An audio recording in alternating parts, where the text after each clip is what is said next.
ఓం శ్రీ మాతాపితా గురుభ్యో నమః. శ్రీ కంచికామాక్షే కాంభరేశ్వరే నమః. ఉగాది పచ్చడి ఎందుకు సేవిస్తారు? ఉగాది పచ్చడి సేవించడంలో కొన్ని కారణాలున్నాయి. మొట్టమొదటిది,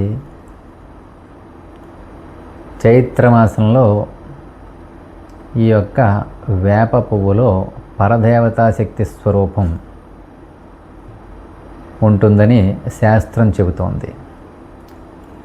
అంతేకాకుండా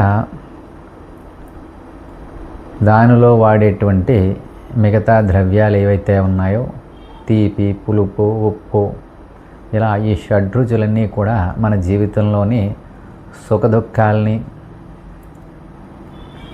మన యొక్క కాలాల్ని, మన జీవితంలో మనం అనుభవించబడేటటువంటి కష్ట సుఖాలని సూచించేటువంటి ఒక కొలమానం. వాటిని తెలుసుకోవటం మరియు ఆరోగ్యాన్ని పరిరక్షించుకోవటం ఉగాది పచ్చడిలోని ఆంతర్యార్థం.